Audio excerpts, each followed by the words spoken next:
मेरे एक जूनियर ने मुझे कहा कि जिस वार्ड से शिफ्ट हुआ है वहाँ की सीनियर डॉक्टर एक है, उन्होंने तंजन कहा है कि डॉक्टर साहब ने कहो इनू सूरत रमान सुनाना। तो ना तो टेस्टों में कुछ आ रहा है और ना कुछ आ रहा है। 4 माह से ऐसे है। तो जो हिस्ट्री होती है, हम जो डॉक्टर्स कॉमन चीज़ें होती हैं वो सारे पूछते हैं। तो बच्चों ने मुझे बताया, जूनियर डॉक्टर्स ने, कि ना शुगर है, ना ये नहीं वो नहीं फलानी। मैंने इन्हें कहा कि इसका एड्स का टेस्ट करा लें।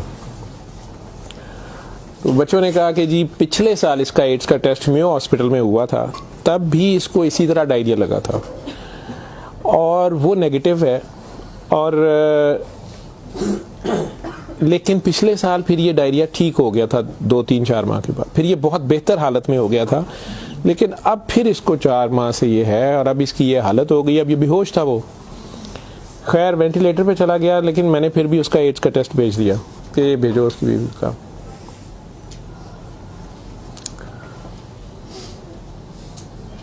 सूरह रहमान हमारे आईसीयू में वैसे ही लगती है, सुबह दोपहर शाम, कई बार मिस हो जाए, दिन में कम से कम एक बार ज़रूर लग जाती है। कोई ना कोई डॉक्टर नर्स ड्यूटी अपनी समझ के इसको लगा देते हैं। वो भी लग रही थी, सारे पेशेंट्स थे।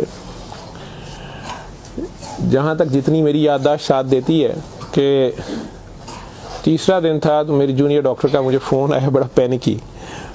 उसने कहा कि सर ये पेशेंट जो है इसकी हालत तो ख़राब ही है, वैसे ही है, बेहतर नहीं हो रहा ये वाला पेशेंट। इस पर अचानक एक चेंज आई है कि ये सूरह रहमान जब भी लगती है, मैंने नोट किया है, लेकिन नर्सेज सुबह से बता रहे थे, लेकिन मैंने ये नोट किया अब कि जब भी लगती है इसके नाक और मुंह से वैसे उसके पाइप डाला हुआ था, फेफड़े, हम सांस उसको मशीन, सांस वाली मशीन से जो है ना वो उसके लिए पाइप डाला हुआ था, नाक में भी एक नाली थी मैदे के लिए, बेहोश था। उसने कहा जी इसके नाक में से सुंडियां उबलना शुरू हो जाती हैं बाहर को, और नर्सेज इसके ऊपर ड्यूटी करने से तंग हो रहे हैं। तो अब शक्कर एक मशीन होती है जिससे हम मरीज के अंदर से एक बलगम निकालते हैं जो नेगेटिव प्रेशर से सक करती है। तो सर इसको हम सक करते हैं, लेकिन ये नहीं समझ आ रही कि ये कहाँ से आ रहे हैं। मैंने कहा इसके मैदे से खींच के देखे, उन्होंने कहा जी उधर से नहीं आ रहे। मैं जी इनकी सांस वाली नाली से आ रहे हैं, जी उसमें से भी नहीं आ रहे। लेकिन जब सूरह रहमान बंद करते हैं ये ख़त्म हो जाते हैं, ये बाहर नज़र नहीं आते। यहाँ हमारी हड्डियों में खाली जगह होती है, उन्हें हम साइनस बोलते हैं डॉक्टर्स। तो मैंने कहा यार फिर इसके ये साइनस से आ रहे हैं, और मेडिकली हम इसे मैगट्स इन्हें कहते हैं हम। शुगर का मरीज़ बेचारा आखिरी स्टेज पे, कई बार उसके ज़ख्म बहुत ख़राब हो जाए तो उसमें कीड़े कई बार पड़ जाते हैं इस तरह। लेकिन ये चीज़ मैंने नहीं सुनी थी, और ना ही उसकी कोई, ना वो शुगर का मरीज़ था ना कुछ और था। मैंने डॉक्टर साहब से कहा कि आप जो है ना इसका ये तो अब एंटीबायोटिक्स जा रही हैं, सारा कुछ जा रहा है, वैसे इसके एड्स के टेस्ट का पता करें वो कब तक आएगा। तो मुझे लग रहा है कि इसकी कुव्वत मुदाफ़ियत कोई नहीं है, और ये कीड़े इस तरह पड़ गए। अगले दिन जब मैं राउंड पे आया तो मुझे एक और कहानी पता चली। उन्होंने कहा जी कि इसकी बीवी जो है ना उसने कल रात को हमारी स्टाफ से लड़ाई की है, और वो क्रिश्चियन हमारी जो स्टाफ है नॉन मुस्लिम, शायद उन्हें बड़े गुस्से में उसने कहा कि तुम लोगों ने हमारा मरीज़ ख़राब कर दिया और कीड़े डाल दिए हैं, आप लोगों की केयर अच्छी नहीं है। थी वो बिल्कुल लोअर सोशियो इकनॉमिक स्टेटस से, पुअर, जो अनपढ़ तबका जिसे कहते हैं। तो कहती जी उसने काफ़ी शोर डाला है कि मेरा मियाँ तो बिल्कुल ठीक ठाक था, ये कीड़े आप लोगों ने 3 दिन के अंदर डाल दिए हैं। तो वो डॉक्टर साहब कहने लगे कि बड़ा अच्छी दलील दी है। जो ड्यूटी नर्स थी वो इसको कहने लगी है कि इधर आओ, बल्कि उस नर्स ने हमारी ने नोट किया कि ये सूरह रहमान जब लगती है तो ये ऐसे होता है, तो उसी ने डॉक्टर को मेंशन किया। लेकिन ये औरत शोर डाल रही थी, तो उन्होंने उसको दूसरे 2 मरीज़ों के पास ले गए जो हमारे पास 5-6 महीने से बेहोश, एक के सर में चोट थी तो उसके दिमाग ख़त्म हुआ हुआ, एक को वैसे फालिज से दिमाग ख़त्म हुआ हुआ था, तो उन्हें घर भी नहीं ले जाया जा सकता था। तो 4-6 माह से वो हमारे पास आईसीयू में है। तो उन्होंने उन्हें कहा कि ये देखो अगर कीड़े पड़ने होते तो ये 6 महीने से हमारे पास हैं, तो इनके तो ज़ख्म भी नहीं है, पीछे बेड सोर बन जाते हैं, कुछ भी है, तो आपके मरीज़ को ये हमने 3 दिन में करना था। तो इनकी कोई बीमारी ऐसी है, और हमें एड्स वाला वो जो भी उन्होंने कहा कि जो टेस्ट हमने आपको दिए हैं ना कि करा के लाएं बाहर की लेबॉर्ट्री से या कहीं अंदर से, वो हमें ला के दो जहाँ से रिपोर्ट है। उसने कहा जी वो काफ़ी वैसे एग्रेसिव है, तो लेकिन उसके अलावा कोई और रिश्तेदार इसका है ही नहीं है, और वो कोई चीज़ ला भी नहीं रही, दवाइयाँ भी हमने खुद अपने फंड से शुरू कर ली हैं। इसका करना क्या है। और मसला ये है कि ये जिस वक्त सूरह रहमान लगती है तो ये कीड़े इसके अब तो आंखों से भी कुछ निकले हैं, तो इसके नाक और मुंह से उबलना शुरू हो जाते हैं। लेकिन जब हम बंद करते हैं थोड़ी देर बाद वो मुंह में कहीं नजर नहीं आते। तो हमारा ये ख्याल था कि सूरह रहमान बंद कर देते हैं। इसकी बीवी ने भी कहा कि ये तुम लोग फिर बंद करो, पता नहीं क्या तुम लोग लगाते हो। तो वो जो हमारी नॉन मुस्लिम सिस्टर थी उन्होंने उसे कहा कि मेरी बात सुनो, मुझे नहीं पता इसे क्या बीमारी है, लेकिन वो इसे प्रेयर कहती थी। उन्होंने कहा जब ये प्रेयर लगती है ना, ये कीड़े इसको छोड़ के भागते हैं, ठीक है। तो मैं तो कहती हूँ इसको 24 घंटे यही सुनाई जाओ। जब मैंने ये बातें सुनी तो खैर मैंने कहा कि इसकी बीवी को कहो कि वो रिपोर्ट का या हमें रिसीट दे दें, हम खुद अपने तौर पे पता कर लेते हैं। तो मेरे राउंड करने के बाद वो बंदी खुद ही आ गई मेरे पास। वो मुझे नहीं पता था कि वही सिस्टर ने उसकी बिठा के कहीं काउंसलिंग की थी। उसे उन्होंने कहा कि इसको हमें शक है कि एड्स ना हो, कि इसकी कुव्वत मुदाफ़ियत नहीं है, इस तरह कीड़े इसको पड़ गए, कुछ हो गया, शायद कमज़ोरी से हो गया, बीमारी की कमी से हो गया। तो ये उसका हम पता करना चाह रहे हैं। अदरवाइज़ तो जो दवाइयाँ हैं वो वही रहनी है। कुछ तरह की उसने बात की, कहती कि वो डर गई है थोड़ी सी, और वो कहती मैंने बड़े डॉक्टर साहब से कोई बात करनी है। बहरहाल अब मुझे जितना याद है, मैं 1 साल बड़ी सोचा इसके ऊपर कि मैं इसको बयान करूं या ना करूं लोगों के सामने। उस औरत ने बड़ी खौफनाक कहानी मुझे सुनाई। जब उसे ये डर पड़ा ना कि इसको एड्स ना हो और उसको ना एड्स लग गई हो, अब वो मुझे कहने लगी इधर कमरे में आके कि डॉक्टर साहब ये जो मेरा मियाँ है ना, ये असल में जादूगर है। मैंने कहा आपने तो पहले दिन लिखवाया कि ये रिक्शा चलाता था और रिक्शा ड्राइवर है। उसने कहा जी ये रिक्शा ड्राइवर तो है, लेकिन ये जादूगर है, काला जादू करता है, लेकिन करता कुरान से था। मुझे हंसी आ गई, मैंने कहा कुरान से काला जादू कैसे हो सकता है। बहरहाल टू कट इट शॉर्ट, उस औरत की हमारे वो डॉक्टर्स ने मुझे, चूंकि वो वीडियो मेरे पास वो सिर्फ पड़ी है जिसमें वो कीड़े प्लेट में हमारी उसे हम डिश कहते हैं, उसमें वो निकाल के वो डाल रहे थे, तो मुझे उन्होंने भेजे कि इसका करना ये क्या है। पहली रात जब उन्होंने मुझे मैसेज किया रात को व्हाट्सएप पे, तो वो वीडियो मेरे पास पड़ी हुई है। और उसने मुझे बताया जी कि मैं खुद किसी की बीवी थी, उसकी माँ मुझे बड़ा तंग करती थी और मैं चाहती थी कि ये मेरे अंडर आ जाए। मुझे किसी औरत ने, दूसरी ने बताया, हमसाई ने बताया कि ये खामन तुम्हारा गुलाम हो जाएगा, तुम इसके पास चली जाओ। बाकी तफसीलात में मैं नहीं जाता। जो कुछ उसने मुझे बताया, उसने कहा जी कि ये इसका जादू का तोड़ ही नहीं था और इसका काम लाजमी इसका होता था, ये जैसे भी करता था। तरीकाकार उसने क्या कहा जी, इसने कमरे में अंदर एक गाँव तकिया रखा होता था, उसके ऊपर इसने वो जिस तरह स्माइली होता है, जो मुझे समझ आई कि उसने कोई बुत सा बनाया हुआ था, उस कमरे में ये बैठाता था और वो लोगों को पहले तो कुरान शरीफ भी पता नहीं पढ़ने को कहता था, कुछ करता था, फिर उनकी बात सुनता था, सारा कर करा के जो मुझे उसका तरीका वारदात समझ आया या जो भी था। उसने कहा जी कि जो गरजमंद होता था ना, वो दीवाना, औरतें बड़ी दीवानी होती थी, ठीक है, या यंग लड़के लड़कियां कि मेरी वहाँ शादी हो जाए, वहाँ हो जाए, औलाद हो जाए, कई लड़के आते थे। तो जो उसने सबसे गंदी बात मुझे बताई, बड़ी फजूल जो उसकी हरकत थी या जो भी, वो इस्लाम तो हो ही नहीं सकता। उसने कहा जी ये उन औरतों को, और अपने बारे में उसने कहा कि मैंने भी ये गलती की, मेरे से भी ये गुनाह हुआ, लेकिन मुझे गुनाह सवाब का इतना नहीं पता था। तो ये पहले वो तकिए को सजदा कराता था, खुद उसके पीछे खड़ा हो जाता था, फिर वो कहता था कि ये असल में तुम लोगों पे काला जादू हुआ है, इसको तोड़ने के लिए पता नहीं नूरी बड़ा जरूरी है, ठीक है। फिर वो हमें कहता था कि वुजू करके आओ, ठीक है, वुजू करके आते थे, वो पता नहीं कौन सी सूरत पड़ा, वो कई सूरतें मिक्स करता था। ये सब करते कराते 1-2 सेशनों के बाद कुछ नहीं लेता था। फिर जो ज्यादा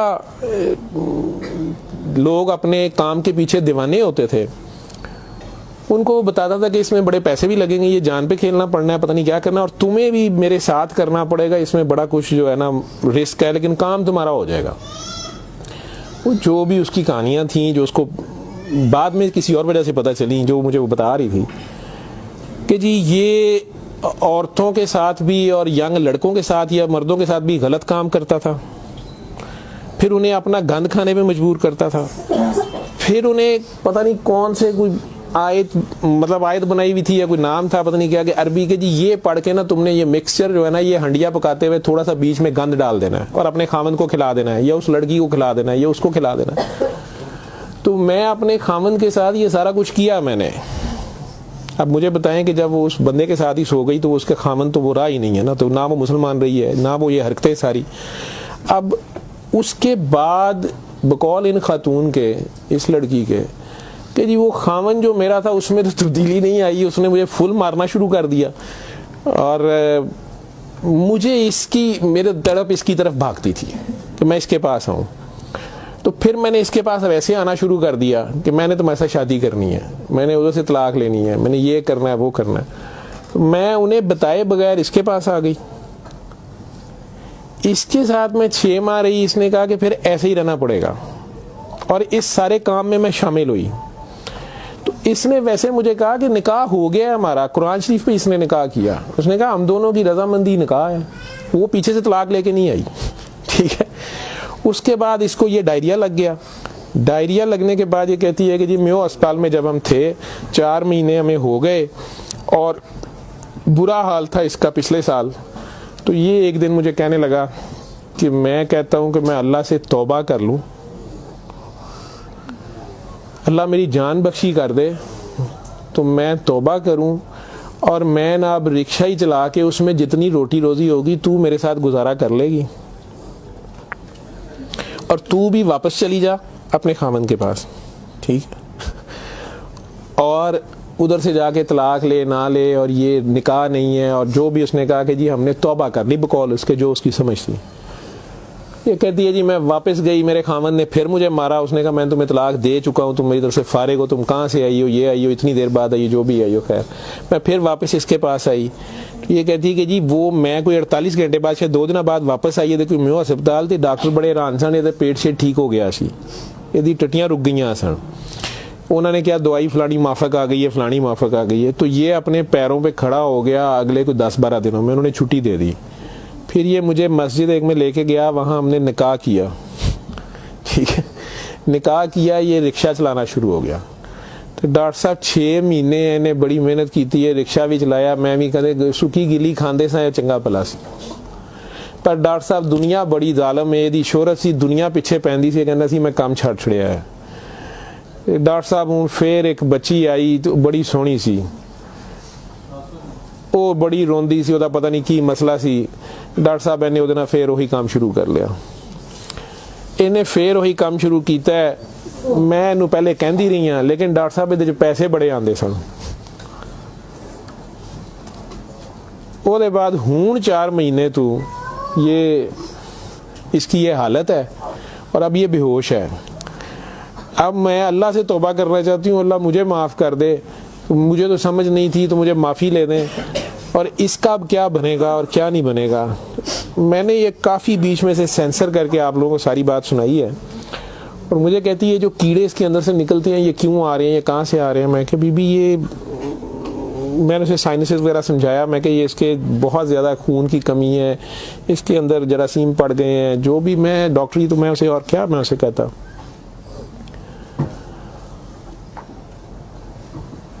और उस वक़्त सारी बात सुना के तो उसने वो रिपोर्ट अंदर से निकाली और मुझे कहती है जी ये रिपोर्ट में तो इसको HIV की रिपोर्ट थी कि जी वो उत्थे रिपोर्ट वाले मैनू कहा है कि डॉक्टर साहब फौरन जाके दिओ ते तुसी लैबोरेटरी में कहीं पूछती रही।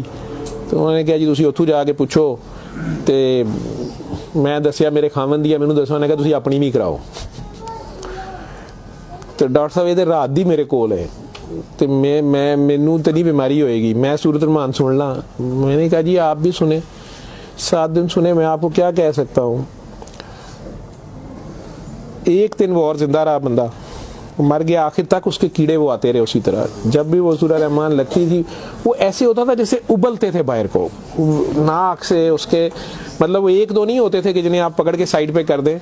मैंने बताया ना कि वो शक्कर मशीन रख के तो उससे वो शक्कर में हम शक करते थे उसको सारा, वो मशीन में जाते थे, लंबी सुनियाँ उसकी नाक से मुंह से। और आखिर में वो औरत भी उसकी डेड बॉडी लेने में भी तैयार नहीं थी। नहीं जी ये मैं इन्हू कितने दबांगी, ये वो। मैं नहीं, अब इसको ये तो आप नहीं लेके जाना, हम हॉस्पिटल से हम और क्या कर सकते हैं।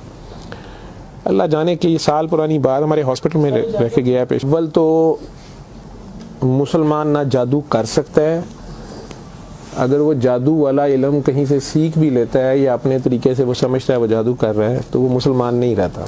एक चीज़, कुरान को ही लोग मिसयूज़ करते हैं, नापाक हालत में गलत तरीके से बड़ा कुछ करते हैं, और कई बार हम नासमझी में भी अपना खसारा बढ़ाते हैं, हमें समझ नहीं होती और हम कुछ चीज़ें करते हैं।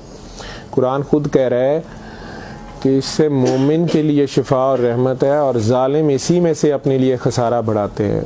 अपनी जान पे जुल्म करना भी जुल्म ही होता है। तो अव्वल तो मुसलमान जादू ना कर सकता है, ना किसी दूसरे पे करवाता है। अगर दूसरे पे भी करवाता वो मुसलमान नहीं रहता। जब आप जादू के चक्कर में पड़ेंगे, ये खुद शिरक है। आप अल्लाह बनने की कोशिश कर रहे हैं ना, आप अपनी मर्जी के रिजल्ट्स लेने की कोशिश कर रहे हैं, ठीक है, माफुकुल फितरत तरीके से, और फिर उससे ज़्यादा बड़ी बदबख्ती कि अल्लाह के कलाम को मिसयूज़ करके सारा करके, तो वो मुसलमान नहीं रहता। मैंने उस दिन भी बताया था, वो बच्ची अमेरिका से जो फ़ोन कर रही थी आप लोगों के सामने, यहाँ मैंने उसे कलमा शहादत पढ़ाया था, तो उसे दोबारा कलमा पढ़वाया था, क्योंकि उसको पता नहीं था। यहाँ वो आई तो वो उससे यही काम किसी और ने करवाया। वो मुसलमान रह ही नहीं गई हुई थी और खामन से लड़ाई उसकी चल रही थी, उनका आपस में फसाद हो जाता था, ठीक ठाक प्रॉब्लम में थे। उससे दोबारा से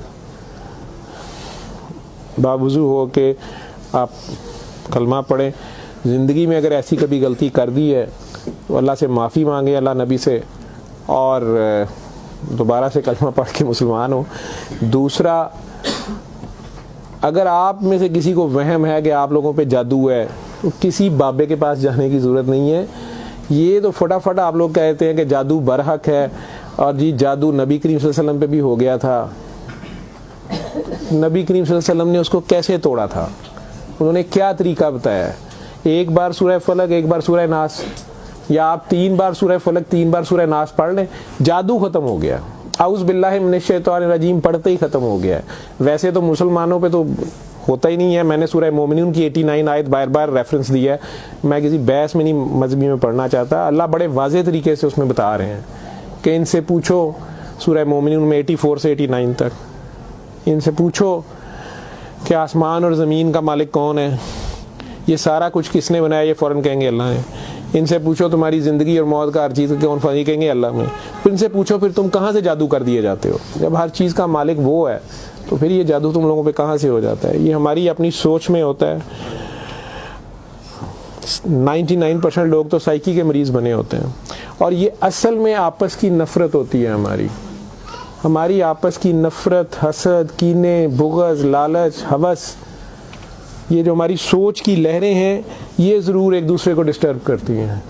ये नज़र लग जाती है, माँ की नज़र अपने बच्चे को लग जाती है, प्यार से ही देख ले, उसको ज़्यादा एनर्जी चले गई, बीच में माशाल्लाह नहीं कहा, फोकस अल्लाह से हटा, बच्चे पे गया आपका। तो अल्लाह के रेफरेंस से उस बच्चे को देखें कि माशाल्लाह मेरा बेटा कितना प्यारा, तो फिर नज़र नहीं लगती है। ये बातें आपको समझाई गई हैं, इस फोकस आपका अल्लाह रहे। नाउज़ बिल्ला, नाउज़ बिल्ला, नाउज़ बिल्ला, कई बच्चे मेरे साथ ज़्यादा प्यार से जब ज़्यादा चलते हैं, आप अल्लाह हैं, नाउज़ बिल्ला मैं अल्लाह कैसे हो सकता हूँ? फिर उन्हें मैं कहता हूँ कि बेटा ये कुफ्रिया कलमा है। किसी बात से कोई बंदा मुद्दतों से फंसा होता है, उसमें से निकलता है, कई बहुत बड़ी बात कर देते हैं। होश के लोग नहीं होते हैं, जब तक होश में नहीं होते हैं तो उस वक्त तक तो उन पे हद नहीं लगती, लेकिन जब होश आ गई है उसके बाद ये बात कुफ्र में आती है, और अल्लाह ये बर्दाश्त नहीं करता। आप नासमझी में भी कर रहे हो, बच्चा नासमझी में भी उल्टी सीधी हरकतें कर रहा हो तो माँ तो कान पकड़ लेती है, उसने भी उसे सिखाना तो होता है, उसे साबित तो कराएगा, पहचान तो करा के छोड़ेगा अल्लाह कौन है, अल्लाह कहाँ है। ठीक है, आयतुल कुर्सी का मतलब है कुर्सी की निशानी, कुर्सी का इशारा। ठीक, जब आप खौफ की हालत में हैं तो वो पढ़ लें, या आपको लगता है कि हमें कोई मसला ना हो तो पढ़ लें, तो उसका मतलब ये नहीं है कि वो आयतुल कुर्सी के लफ्ज़ या आयतुल कुर्सी के वो आपकी हिफाजत करते हैं। उसका मतलब क्या है? अरब्स को तो पता चलता था पढ़ते हुए कि वो क्या कह रहे हैं, तो वो सारी अल्लाह की हम्द और अल्लाह की शानें बयान हो रही हैं। तो कुर्सी की बात तो हो रही है कि कुर्सी ज़मीनों आसमान पे हर तरफ वो है, तो असल में तो कुर्सी वाले की बात हो रही है। तो जो कुछ करना है कुर्सी वाले ने करना है, तो अगर कुर्सी वाले से आपका ध्यान हट गया ठीक है, तो आप कुर्सी की पूजा शुरू हो गए, तब भी फंस